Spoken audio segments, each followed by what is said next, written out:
पूर्ण गुरु की पहचान कैसे करें? हम तो ये जानते हैं कि एक बालक, एक विद्यार्थी अपने प्रोफेसर, अपने लेक्चरर, अपने अध्यापक को कैसे समझ सकता है कि ये अपने आप में योग्य हैं? नहीं समझ सकता, उसमें उतनी योग्यता ही नहीं है। इसी प्रकार से शिष्य कभी भी नहीं समझ सकता है कि ये गुरु जो हैं पूर्ण गुरु हैं या नहीं हैं।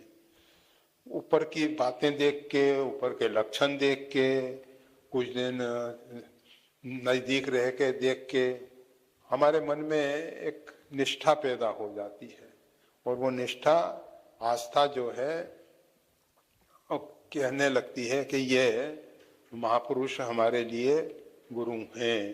परंतु शास्त्रों में भी बहुत से चिन्ह, लक्षण बताए गए हैं।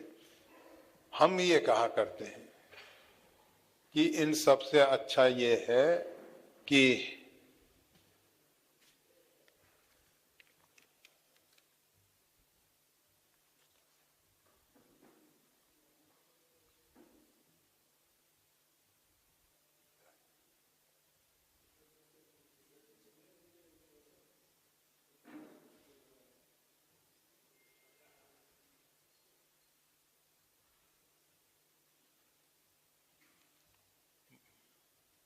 भगवान शंकर जो हैं त्रिभुवन गुरु हैं, तो भगवान शंकर को ही त्रिभुवन गुरु के रूप में स्वीकार कर लिया जाए, अथवा श्री आंजनेय, श्री हनुमान जी को गुरु के रूप में स्वीकार कर लिया जाए, और उनसे ही प्रार्थना की जाए कि प्रभु, हम नहीं जानते हैं कि कौन गुरु पूर्ण गुरु हैं या अपूर्ण गुरु हैं। पूर्ण गुरु की बात लिखी है ना, संसार में परमात्मा के अतिरिक्त सब अपूर्ण है, सब। भगवान शंकर ने यही कहा, उमा राम समहित जग माही, गुरु पितु मात बंधु को नाही। गुरु पितु मात बंधु, ये गुरु का कहना है, त्रिभुवन गुरु भगवान शंकर का। और भगवान से पूछोगे आप तो भगवान कहेंगे कि मोते अधिक गुरु ही जिए जानी। भगवान कहेंगे कि मेरे से अधिक, मतलब दोनों ही। गुरु कभी अपने आप को सर्वोपरि नहीं बताते, भगवान कभी अपने आप को सर्वोपरि नहीं बताते। भगवान कहते हैं कि गुरु सर्वोपरि है, और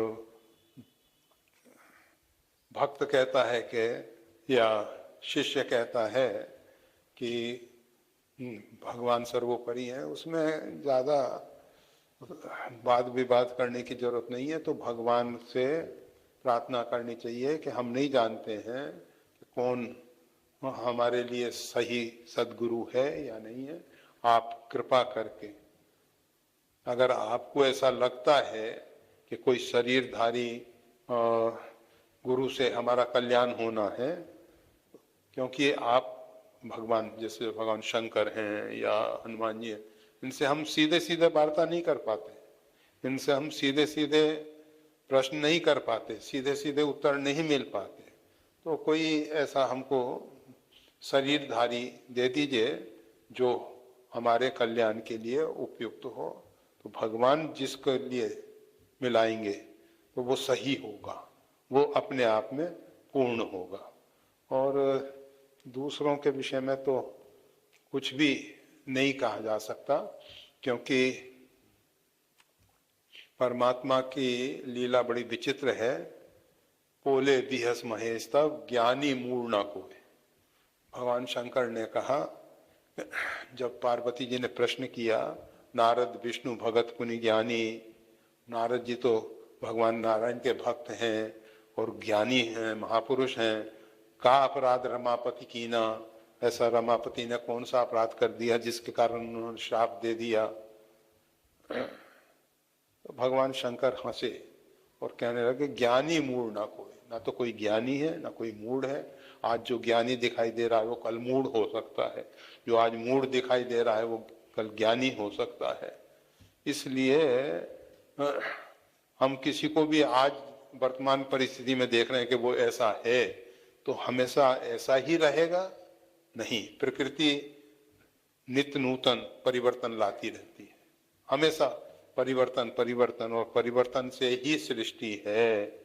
अगर परिवर्तन नहीं है तो जड़त्व पैदा हो जाता है, जड़ता आ जाती है। ये जो पूर्ण गुरु की पहचान कैसे करें, निष्ठापूर्वक त्रिभुवन गुरु से प्रार्थना करो, रुद्रावतार श्री हनुमान जी से प्रार्थना करो, उनको रामायण सुनाओ, राम नाम सुनाओ, और सुना के उनसे निवेदन करो कि प्रभु हमारे लिए कौन गुरु होंगे, कैसे गुरु होंगे, और कौन पूर्ण है कौन अपूर्ण है, वो बताएंगे, व्यक्ति नहीं बता सकते। जय श्री राम।